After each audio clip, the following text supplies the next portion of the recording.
ಎಲ್ರಿಗೂ ನಮಸ್ಕಾರ. ನಮ್ಮ ನ್ಯೂಸ್ ಅಲರ್ಟ್ ಯೂಟ್ಯೂಬ್ ಚಾನಲ್ಗೆ ನಿಮಗೆ ಸ್ವಾಗತ. ನಾನು ಚಂದನ್. ನಿನ್ನೆ RCB 18 ವರ್ಷಗಳ ನಂತರ ಚೊಚ್ಚಲ ಕಪ್ಪನ್ನು ತನ್ನ ಮುಡಿಗೇರಿಸ್ಕೊಳ್ತು. ಅದಾದ ನಂತರ ಇಲ್ಲಿ KSCA ಅಂದರೆ ಕರ್ನಾಟಕ ಸ್ಟೇಟ್ ಕ್ರಿಕೆಟ್ ಅಸೋಸಿಯೇಷನ್ ಏನಿದೆ, ಹೆಚ್ಚು ಕಮ್ಮಿ ಒಂದು 11:30 ಒಂದು ಲೆಟರನ್ನು ಗೌರ್ಮೆಂಟ್ಗೆ ಹಾಗೆ ಕಮಿಷನರ್ಗೆ ಕಳಿಸ್ಕೊಡುತ್ತೆ. ಏನು ಅಂತಂದರೆ RCBಯ ವಿಜಯ ಯಾತ್ರೆ, ಅಂದರೆ ಅವರು ವಿಧಾನಸೌಧಕ್ಕೆ ಬರ್ತಾರೆ, ಬಂದು ಅಲ್ಲಿ CM ಅನ್ನು ಭೇಟಿ ಆಗ್ತಾರೆ, ಜೊತೆಗೆ ಆ ಗೆಲುವನ್ನು ಸಂಭ್ರಮವನ್ನು ಹಂಚ್ಕೊಳ್ತಾರೆ. ಅದಾದ ನಂತರ ಅವರು ತೆರೆದ ಬಸ್ನಲ್ಲಿ ಅಲ್ಲಿಂದ ವಿಧಾನಸೌಧದಿಂದ ಹೆಚ್ಚು ಕಡಿಮೆ 1.5 ಕಿಲೋಮೀಟರ್ ಬೆಳೆಸ್ಕೊಂಡು ಓಪನ್ ಬಸ್ನಲ್ಲಿ ಪ್ಲೇಯರ್ಸ್ ಎಲ್ಲರೂ ಕೂಡ ಆ ಕಪ್ಪನ್ನು ಇಟ್ಕೊಂಡು ವಿಜಯ ಯಾತ್ರೆಯ ಮೂಲಕ ಚಿನ್ನಸ್ವಾಮಿ ಸ್ಟೇಡಿಯಂ ತಲುಪ್ತಾರೆ. ಅದಕ್ಕೆ ಅನುವು ಮಾಡಿಕೊಡ್ಬೇಕು ಅಂತಂದ್ಬಿಟ್ಟು ಒಂದು ಮನವಿ ಪತ್ರವನ್ನು ಕಳಿಸಿರ್ತಾರೆ KSCA ಅವರು. ಸೊ ನಾವೆಲ್ಲರೂ ಕೂಡ ಬೆಳಗ್ಗೆಯಿಂದನೂ ಕೂಡ ಅದೇ ರೀತಿ ಅಂದ್ಕೊಂಡಿದ್ದು. ಅದ್ರ ಜೊತೆಗೆ ತೆರೆದ ಬಸ್ ಕೂಡ ರೆಡಿ ಆಗ್ತಿತ್ತು ಬೆಳಗ್ಗೆಯಿಂದ, ಅಂದರೆ ಕ್ಲೀನ್ ಮಾಡಿ ಅದೆಲ್ಲವನ್ನು ಕೂಡ ರೆಡಿ ಮಾಡ್ತಾ ಇದ್ರು ಸ್ಟೇಡಿಯಮಲ್ಲಿ. ಅದಾದ ನಂತರ ಪ್ಲೇಯರ್ಸು 10 ಗಂಟೆಗೆ ಅಹಮದಾಬಾದ್ ಏರ್ಪೋರ್ಟಿಂದ ಹೊರಡ್ತಾರೆ. ಹೆಚ್ಚು ಕಮ್ಮಿ 1:30 HL ಏರ್ಪೋರ್ಟ್ಗೆ ಈಗಾಗಲೇ ಬಂದಾಯ್ತು ಅವರು. ಸೊ ಉಪಮುಖ್ಯಮಂತ್ರಿಗಳು ಜನರಲ್ಲಿ ಕೇಳ್ಕೊಂಡ್ರು, ಯಾವ ಕಾರಣಕ್ಕೂ ಏರ್ಪೋರ್ಟ್ ಹತ್ರ ಯಾರೂ ಬರಬೇಡಿ, ಸ್ಟೇಡಿಯಂ ಹತ್ರ ಹೋಗಿ ಅಲ್ಲಿಗೆ ಬರ್ತಾರೆ ಅಂತಲೂ ಕೂಡ ಹೇಳಿದ್ರು. ಸೊ ಈಗ ಪ್ರಸ್ತುತ ನಡೀತಿರ್ತಕ್ಕಂಥ ವಿಚಾರ ಏನು ಅಂತಂದರೆ, ತೆರೆದ ಬಸ್ನಲ್ಲಿ ಪರೇಡ್ ಮಾಡೋದಕ್ಕೆ ಅವಕಾಶ ಇಲ್ಲ. ಯಾಕೆ ಈ ನಿರ್ಧಾರ ಅನ್ನುವಂಥದ್ದನ್ನು ನಾನು ನಿಮಗೆ ಸಂಕ್ಷಿಪ್ತವಾಗಿ ವಿವರಿಸ್ತೀನಿ. ಅದಕ್ಕೂ ಮೊದಲು ಯಾರಾದರೂ ಹೊಸಬರು ನಮ್ಮ ಚಾನಲ್ಗೆ ಮೊದಲ ಬಾರಿಗೆ ಭೇಟಿ ಕೊಟ್ಟು ಈ ವಿಡಿಯೋವನ್ನು ನೋಡ್ತಾ ಇದ್ದರೆ ಸಬ್ಸ್ಕ್ರೈಬ್ ಮಾಡ್ಕೊಳ್ಳಿ, ಪಕ್ಕದಲ್ಲಿರುವಂಥ ಬೆಲ್ ಐಕನನ್ನು ಕ್ಲಿಕ್ ಮಾಡಿ. ಬೆಳಗ್ಗೆ ನಾನು ಒಂದು ವಿಡಿಯೋ ಮಾಡಿದ್ದೆ, ಈ ಹಿಂದಿನ ವಿಡಿಯೋದಲ್ಲಿ ಹೇಳಿದ್ದೆ, ನಾನು ಕೂಡ ಖುಷಿಯನ್ನು ವ್ಯಕ್ತಪಡಿಸಿದ್ದೆ. ಓಪನ್ ಬಸ್ನಲ್ಲಿ ವಿಕ್ಟ್ರಿ ಪರೇಡ್ ಮಾಡಿಕೊಂಡು ಪ್ಲೇಯರ್ಸ್ಗಳು ವಿಧಾನಸೌಧದಿಂದ ಚಿನ್ನಸ್ವಾಮಿ ಸ್ಟೇಡಿಯಮನ್ನು ತಲುಪ್ತಾರೆ. ಸೊ ಸಾವಿರಾರು ಜನರು ಅಲ್ಲಿ ಭಾಗವಹಿಸ್ತಾರೆ, ಜೊತೆಗೆ ರಕ್ಷಣೆಯೂ ಕೂಡ ಹಾಗೆ ಇರುತ್ತೆ, ಬಿಗಿ ಬಂದೋಬಸ್ತ್ ನಡೆದಿರುತ್ತೆ. ಯಾಕೆಂದರೆ ಗೌರ್ಮೆಂಟ್ ಇನ್ನೂ ಬಾಯಿ ಬಿಟ್ಟಿರಲಿಲ್ಲ ಅದಕ್ಕೆ ಸಂಬಂಧಪಟ್ಟಂಗೆ, ಮನವಿ ಪತ್ರ ಹೋಗಿತ್ತು. ಸೊ ಒಪ್ಕೊಂಡಿದ್ದಾರೆ, ಯಾಕೆಂದರೆ ಸರ್ಕಾರವೂ ಕೂಡ RCB ಮೇಲೆ ಅಷ್ಟೇ ಒಲವನ್ನು ತೋರ್ತಿತ್ತಲ್ಲ ಇಷ್ಟು ದಿನ. ಸೊ ಹಾಗಾಗಿ ನಾವೆಲ್ಲರೂ ಕೂಡ ಹಂಗೆ ಅಂದ್ಕೊಂಡಿದ್ದು. ಬಟ್ ಜಸ್ಟ್ ಈಗ ಅರ್ಧ ಗಂಟೆಯಲ್ಲಿ ನಡೆದಂಥ ಬೆಳವಣಿಗೆ ಏನು ಅಂತಂದರೆ, ಓಪನ್ ಬಸ್ನಲ್ಲಿ ಆ ರೀತಿ ಪರೇಡ್ ಮಾಡ್ಕೊಂಡು ಹೋಗೋದಕ್ಕೆ ಸರ್ಕಾರ ಅನುಮತಿಯನ್ನು ಕೊಟ್ಟಿಲ್ಲ. ಅದಕ್ಕೆ ಒಂದಷ್ಟು ಕಾರಣಗಳು ಕೂಡ ಇದ್ದಾವೆ.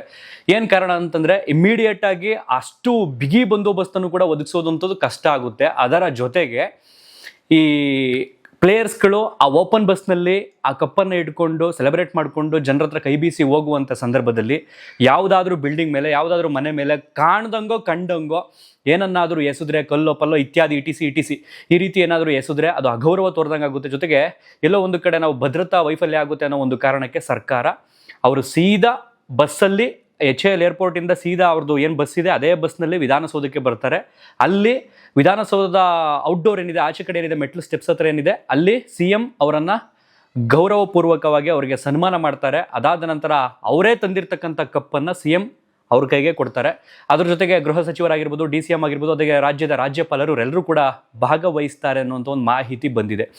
ಖುಷಿ ಏನಂದ್ರೆ, ಇಲ್ಲಿ ಸಿದ್ದಣ್ಣ ಮ್ಯಾಚ್ ನೋಡೋಕೆ ಹೋಗ್ತಿದ್ರು. ಈಗ ನೋಡಿ, ಸಿದ್ದಣ್ಣ ನೋಡಿಕೊಂಡು ಅವರೇ ಬರ್ತವ್ರೆ. ಏನು ಸಿದ್ದಣ್ಣ ಇವತ್ತು ಫುಲ್ ಮಿಂಚೋಗ್ಬಿಡ್ತೀರಿ ಇವತ್ತು ನೀವು ನ್ಯಾಷನಲ್ ನ್ಯೂಸಲ್ಲೆಲ್ಲ ಇವತ್ತು. ಆ್ಯಂಡ್ ಅದಾದ ನಂತರ ಅದೇ ಬಸ್ನಲ್ಲಿ ವಾಪಸ್ಸರು ಚಿನ್ನಸ್ವಾಮಿ ಸ್ಟೇಡಿಯಮನ್ನು ತಲುಪ್ತಾರೆ. ಬಹುಶಃ ನಾವು ಅಂದ್ಕೊಂಡಿದ್ದೇನು ಅಂತಂದರೆ, 4 ಗಂಟೆಗೆ ವಿಧಾನಸೌಧಕ್ಕೆ ಬಂದರು ಅಂತಂದರೆ ಅಲ್ಲೊಂದು ಅರ್ಧ ಗಂಟೆ 1 ಅವರ್ ಆಗಬಹುದು ಹೆಚ್ಚು ಕಡಿಮೆ. 5 ಗಂಟೆಗೆ ಇವರು ಬಸ್ ಹತ್ಕೊಂಡು ಪರೇಡ್ ಮೂಲಕ ಹೊರಡ್ತಾರೆ ಅಂತಂದ್ರೂ, ಟ್ರಾಫಿಕ್ ಎಲ್ಲ ಕ್ಲಿಯರ್ ಮಾಡ್ಕೊಂಡು ಹೋದ್ರು, ನಿಧಾನಕ್ಕೆ ಹೋದ್ರೂ 6 ಗಂಟೆ ಆಗಬಹುದು ಚಿನ್ನಸ್ವಾಮಿ ಸ್ಟೇಡಿಯಮನ್ನು ತಲುಪೋದಕ್ಕೆ. 6 ಗಂಟೆ ನಂತರ ಅಭಿಮಾನಿಗಳಿಗೆ ಅಲ್ಲಿ ವಿರಾಟ್ ಕೊಹ್ಲಿ ಆಗಿರ್ಬೋದು, ಹಾಗೆಯೇ RCB ಪ್ಲೇಯರ್ ಸಿಗಬಹುದು, ಅಲ್ಲಿ ಸಂಭ್ರಮಾಚರಣೆಯನ್ನು ತೋರಿಸಬಹುದು ಅನ್ನುವಂಥದ್ದನ್ನು ನಾವು ವ್ಯಕ್ತಪಡಿಸ್ತಿದ್ದೋ. ಬಟ್ ಈಗೇನು ಅನ್ನಿಸ್ತಿದೆ ಅಂತಂದರೆ, ಅವರು 4 ಗಂಟೆ ಅದಕ್ಕೆಲ್ಲ ವಿಧಾನಸೌಧಕ್ಕೆ ಬರ್ತಾರೆ, ಬಂದ ನಂತರ ಅರ್ಧ ಗಂಟೆ 1 ಅವರ್ ಎಲ್ಲ ಮುಗಿದೋಗುತ್ತೆ. ಇನ್ನು ಅದೇ ಬಸ್ನಲ್ಲಿ ವಾಪಸ್ ಹೋಗ್ತಾರೆ ಬಿಗಿ ಬಂದೋಬಸ್ತಲ್ಲಿ ಅಂತಂದರೆ 4-5:30 ಅದಕ್ಕೆಲ್ಲ ಹೊರಟೋಗ್ಬೋದು ಅಂತ ಅನ್ನಿಸ್ತಿದೆ. ಸೊ 5:30 ಒಳಗಡೆ ಅಭಿಮಾನಿಗಳಿಗೆ ಚಿನ್ನಸ್ವಾಮಿ ಸ್ಟೇಡಿಯಂನಲ್ಲಿ ರೆಡ್ ಆರ್ಮಿ ಇವತ್ತು ಸಿಗುತ್ತೆ ಸೆಲೆಬ್ರೇಷನ್ ಮಾಡೋದಕ್ಕೆ. ಓವರಾಲ್ ಆಗಿ ಒಂದು ಕಡೆ ನಿರಾಸೆ, ಅವಕಾಶ ಸಿಗಲಿಲ್ವಲ್ಲ, ಸೆಲೆಬ್ರೇಟ್ ಮಾಡ್ಬೋದಿತ್ತು 18 ವರ್ಷದ ನಂತರ ಅಂತ. ಮತ್ತೊಂದು ಕಡೆ ನಮ್ಮ ಟ್ರಾಫಿಕನ್ನು ಕೂಡ ನೆನೆಸ್ಕೊಂಡ್ರೆ, ಒಂದು ಕಡೆ ಪಬ್ಲಿಕ್ಗೆ, ಜನಸಾಮಾನ್ಯರಿಗೆ ಎಲ್ಲ ಒಂದು ಕಡೆ ತೊಂದರೆ ಆಗಬಹುದು. ಎಷ್ಟೋ ಜನಕ್ಕೆ ಗೊತ್ತಿರಲ್ಲ ಇವತ್ತಿಲ್ಲಿ ಟ್ರಾಫಿಕ್ ಬಂದ್ ಆಗುತ್ತೆ, ಇಲ್ಲಿ ಕ್ಲೋಸ್ ಆಗುತ್ತೆ, ಇವತ್ತು ಓಡಾಡೋಂಗಿಲ್ಲ, ರಸ್ತೆ ಮಾರ್ಗ ಮುಚ್ಚಿಬಿಡ್ತಾರೆ ಅನ್ನೋದು ಗೊತ್ತಿರಲ್ಲ. ಸೊ ಹಾಗಾಗಿ ದಾರಿ ಗೀರಿ ತಪ್ಪಿಸ್ಕೊಂಡು ಹೆಂಗೆಂಗೋ ಪಾಪ ಕಷ್ಟಪಡ್ಕೊಂಡು ಬೈಕೊಂಡು ಓಡಾಡೋ ತಪ್ಪುತ್ತೆ ಒಂದು ಕಡೆ.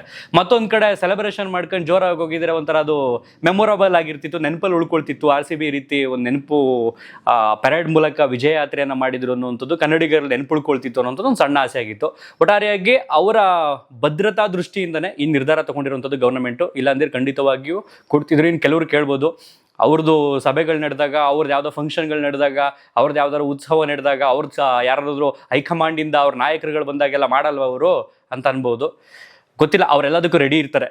ಅಂತ ಸಂದರ್ಭದಲ್ಲಿ ಬಿದ್ದರೂ ಪರವಾಗಿಲ್ಲ, ಬಿದ್ದರೂ ಪರವಾಗಿಲ್ಲ, ಅದನ್ನು ಪಾಸಿಟಿವ್ ಮಾಡ್ಕೋಬೇಕು ಅನ್ನೋ ಮೈಂಡ್ಸೆಟ್ ಕೂಡ ಕೆಲವರಿಗೆ ಇರುತ್ತೆ, ಹೇಳೋಕ್ಕಾಗಲ್ಲ ಅದನ್ನು.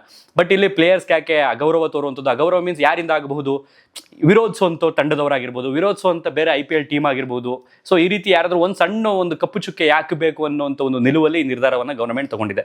ಸೊ ಓವರಾಲ್ ಆಗಿ ಇವತ್ತು 6 ಗಂಟೆ ಒಳಗಡೆನೆ ಚಿನ್ನಸ್ವಾಮಿ ಸ್ಟೇಡಿಯಂಗೆ ಇಡೀ ರೆಡ್ ಆರ್ಮಿ ಸೇರಲಿದೆ, ಬಂದು ಜಾಯಿನ್ ಆಗಲಿದೆ ಕನ್ನಡಿಗರನ್ನ, RCB ಅಭಿಮಾನಿಗಳನ್ನ ಅಂತ ಹೇಳ್ತಾ ಈ ವಿಡಿಯೋವನ್ನು ಇಲ್ಲಿಗೆ ಮುಗಿಸ್ತಾ ಇದ್ದೀನಿ. ಮತ್ತೊಂದು ವಿಡಿಯೋದಲ್ಲಿ ಸಿಗ್ತೀನಿ. ಧನ್ಯವಾದ. ಏನಾಯಿತು ಅನ್ನೋಂಥ ಅಪ್ಡೇಟ್ ಅನ್ನು ಸಂಜೆ ಕೊಡ್ತೀನಿ. Thank you so much. Bye by.